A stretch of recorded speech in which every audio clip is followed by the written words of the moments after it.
नमस्कार मंडळी, स्वागत आहे आपल्या मराठी यूट्यूब चॅनलमध्ये, ज्याचे नाव आहे गायत्री व्लॉग अँड फूडीज. तर आज सकाळी सकाळी देवपूजा करून घेतली, म्हणजे खूप दिवस छान जातो. आणि आपल्या बगीच्यामध्ये खूप छान छान फुलं आले होते, ते सुद्धा देवाला वाहून घेतले. आणि आज संडे होता म्हणून नाश्त्याला बनवले होते पोहे. तर सर्वांनी छान नाश्ता पण करून घेतला. आणि आज संडेमुळे दोघींचे हेअरवॉश पण करायचे होते, स्वीटी परीचे. ते हेअरवॉशसुद्धा करून घेतले. आणि हेअर ड्रायरने परीचे केससुद्धा सुकवून घेतले. तिला असं हेअर ड्रायरने केस सुकवायला खूप छान वाटतं. ती खूप जास्त खुश असते त्यावेळेस.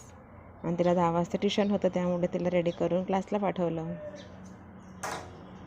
आणि त्याच्यासोबत घरातले सगळे कामंसुद्धा आवरून घेतले. भेटूया आपण नेक्स्ट व्लॉगमध्ये. व्हिडिओ आवडला असेल तर लाईक करा, शेअर करा, सबस्क्राईब करा. बाय.